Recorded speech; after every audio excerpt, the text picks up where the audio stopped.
So now, in continuing with the Austrian videos by Old Britannia, we're looking at Schwarzenberg's triumph and the restoration of the Austrian power, which I'm assuming is going to talk about post-Napoleonic wars, I think, like the Congress and whatnot, and, how Austria got its groove back. In 1848, the Austrian Empire was on the verge of disintegration. Revolt had broken out in Vienna, Hungary had effectively seceded. 1840. Never mind, forget what I just said. The statesman that had dominated the empire for the last 40 years, Clemens von Metternich, had fled into exile. In Italy, the Piedmontese king had declared a war for Italian liberation and invaded the Austrian provinces of Lombardy Venetia. The imperial family, surrounding the invalid Ferdinand I, had twice been chased out of Vienna and now awaited their fate in Olmütz. To most of Europe, it seemed as if the Habsburg monarchy was about to collapse. In Frankfurt, the recently created parliament eagerly eyed the Austrian lands for incorporation into a German state led by the Prussian king. The man that would be tasked with reviving this ancient and crumbling monarchy was a tall, slender, and prematurely aged aristocrat of 48 years.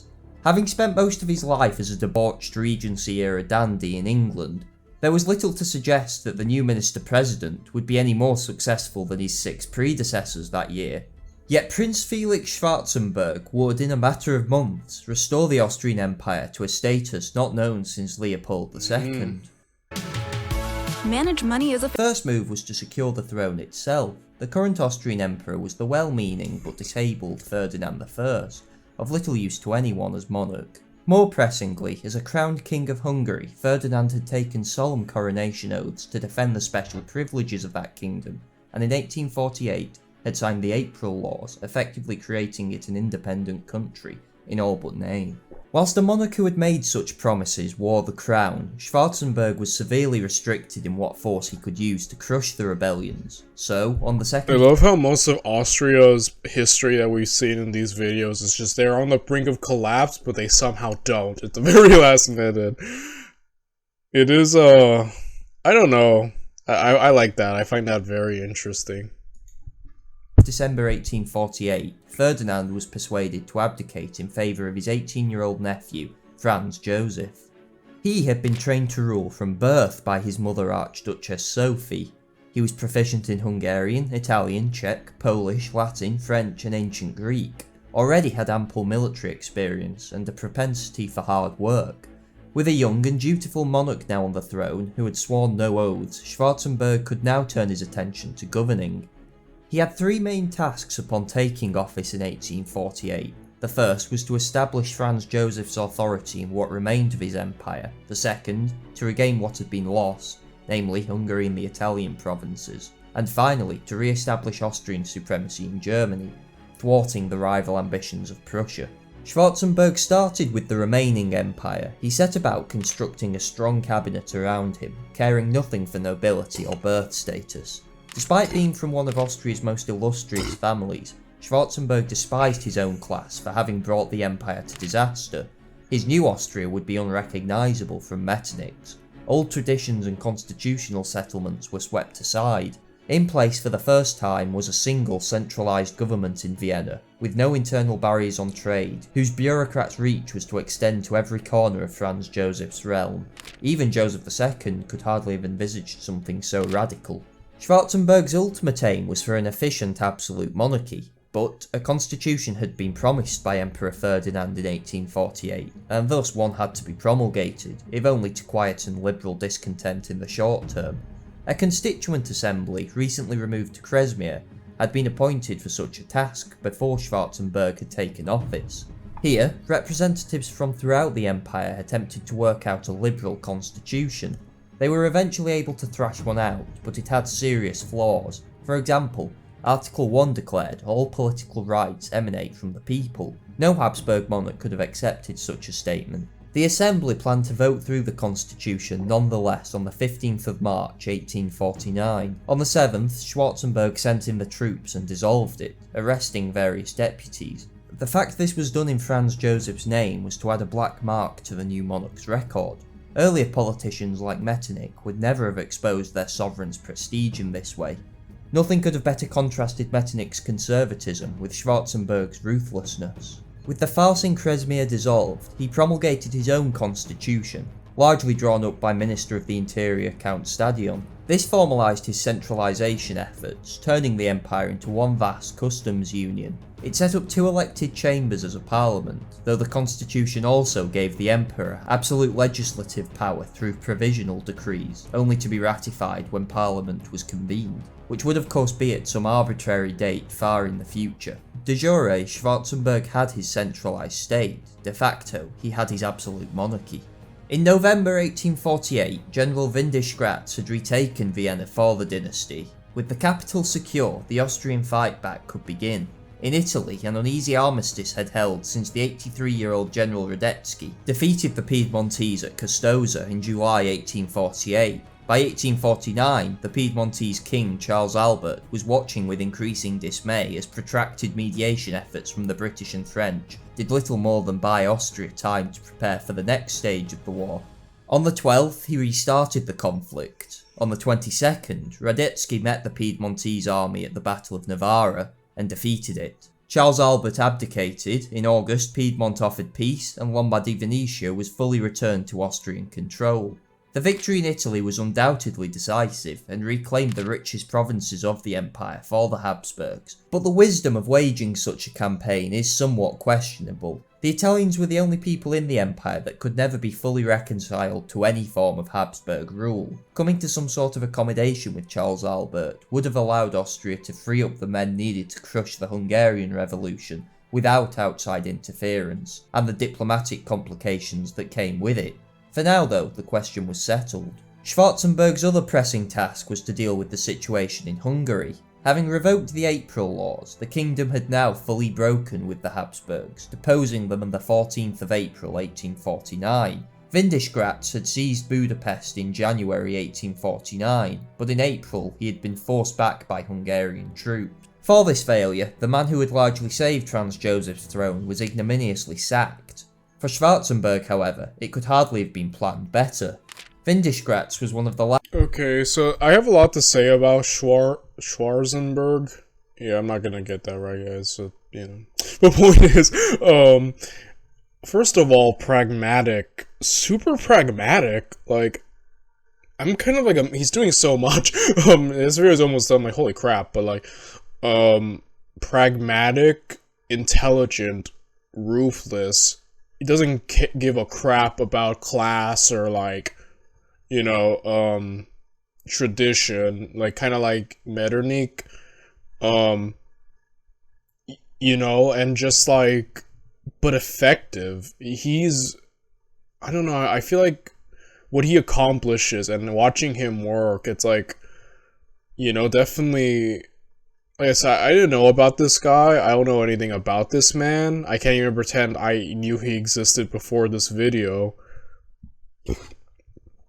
But already I'm impressed. I love learning about great political minds. We learned about, you know, like Otto von Bismarck and his greatness. And so it's cool to see Schwarzenberg and what he accomplishes and dealing with this, because Hungary has been quite the thorn in the Austrian Empire's, like, side for a bit. So yeah, watching him, seeing how he's about to, like, find a way to pull them back in, I think it's probably the part I'm looking most forward to, you know. Again, like, I really like watching political minds work and, like, navigate, you know. Last old conservatives with any real influence. Now he was out of the way, the path was open for Schwarzenberg to govern as radically as he saw fit. But first, Hungary had to be crushed. Yet the new commander, von Velden, immediately declared he needed more men. There was only 2 places they could be found. One option was to settle with Charles Albert in Italy and free up Radetzky's army. This was not even considered. That left only one choice, an appeal to Russia. Since the Napoleonic Wars, Austria, Russia and Prussia had been bound by an agreement known as the Holy Alliance. The aim had always been to contain revolutionary movements on the continent and preserve monarchical authority, but few were so naive as to think a rival state would throw away its own men's lives for the sake of so vague a concept. There would always be a bill to pay, and for this reason Schwarzenberg had previously argued against any Russian involvement. Yet, if he wanted Hungary defeated and Italy held, there was no alternative. Nicholas I, the gendarme of Europe, didn't need asking twice. 200. Yeah, I think we covered about the 1848 revolutions. Nicholas didn't like them, so more than willing to help. And again, it's the thing with the Austrians, always never having the full political might, but always dealing with diplomatic diplomatic ability to help alleviate their lack of military strength. And I think that's a really admirable aspect of them. And yeah. 100,000 Russians were soon marching through the Carpathians, and by August 1849 it was all over for the Hungarians. Almost immediately the problems became apparent. Nicholas, greatest of all European despots, suddenly developed into the model of an enlightened liberal and appealed for clemency for the Hungarian rebels. Schwarzenberg's response was, yes, a good idea, but first we shall have a little hanging. He was not going to be told how to conduct his business by anybody. General Haynau, a brilliant military commander but a complete psychopath, was unleashed upon the population and had 4,600 Hungarians arrested, Holy crap. 1,500 imprisoned, whilst 120 were executed. Nonetheless, Hungary was now crushed. Government was left to Alexander von Bach, supported by a stream of German bureaucrats that set out to run the kingdom efficiently. With the core empire secure, Schwarzenberg could now turn to his third and final task, the humbling of Prussia. The Frankfurt Parliament, which I won't go into detail about here, had been trying since the outbreak of the 1848 revolutions to unite the divided states of the German Confederation into a liberal constitutional. Quickly, I do like the way he handled the Hungarian problem, and then immediately, showed we're not messing around anymore, which I feel like that's been the firm stance that Austria hasn't had towards the Hungarians. It seemed like there was an idea of appeasement, yeah, Hungary, please, we need you. This was, no, you will fall in line, which I'm kind of happy to see, because I'm like, yeah, time to put them to heel, if you want to keep the empire, So I think it was a message that, at least through the Austrian perspective, needed to be done, to maintain the empire. So yeah. Monarchy. The Habsburgs were the traditional leaders of the German states, but with Vienna now establishing itself as the capital of reaction, the Parliament chose to offer the imperial crown of this new country to the Prussian King Frederick William IV. But Frederick William, whilst wishing to expand Prussia's influence, was still at heart a romantic and saw the Austrian Emperor as his liege lord.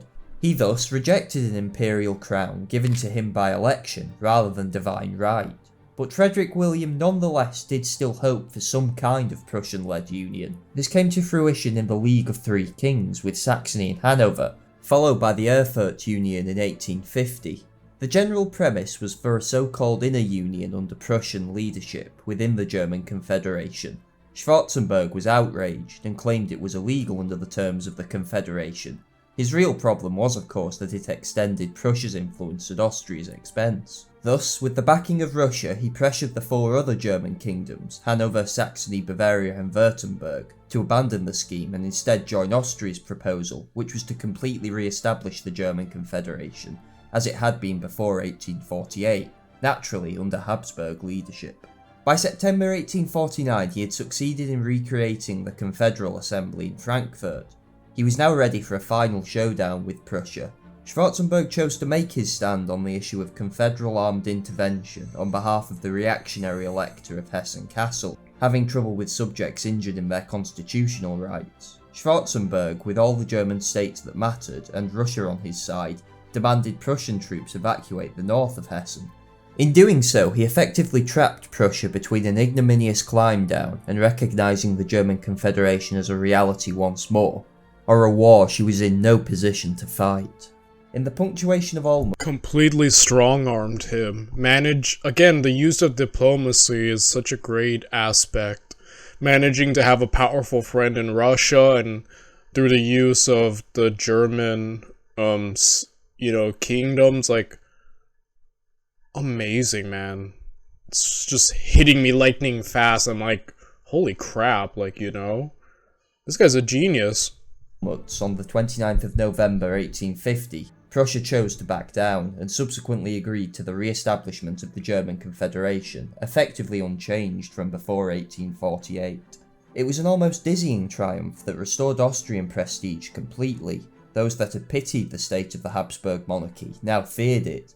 In just 2 years, Schwarzenberg had taken an empire on the verge of disintegration and made it once more a great power. Yet, for all the undoubted greatness of these triumphs, each was of an only superficial nature. Piedmont had been defeated, but not crushed, whilst Italians were no more reconciled to the Habsburgs than they had been before 1848.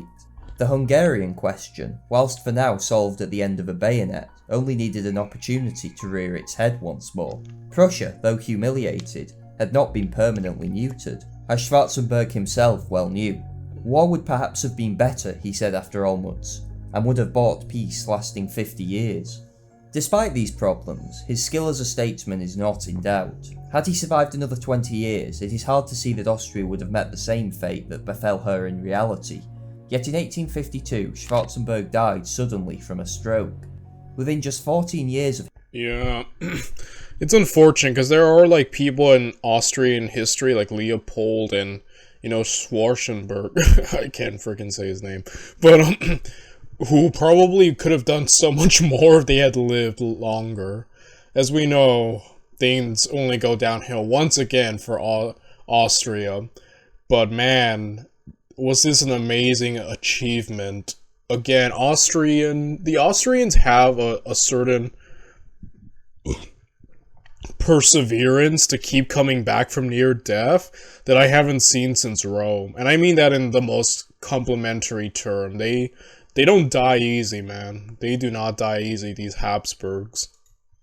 His death, his work was to be undone. Franz Joseph was not an incompetent in foreign affairs, but he was no match for the twin geniuses of Cavour and Bismarck, spectacularly displayed in 18... Yeah, we know Bismarck. He always has a plan. Unfortunately, he's had to contend with him now. Eesh. Like, that sucks. When he failed to decide between an Italian or a German policy. In the end, he lost both. With it, Magyar anger revived, and Franz Joseph was forced to grant an autonomy not too dissimilar from the April laws Schwarzenberg had had him revoke. Schwarzenberg's triumph was equal to that of any of the other great statesmen in the 19th century. His legacy, worthy only of the worst. Yeah, that sucks, man. Great accomplishment, unfortunately a legacy that didn't endure in the long run. That sucks. But it's cool. I've really enjoyed this series and learning so much about it.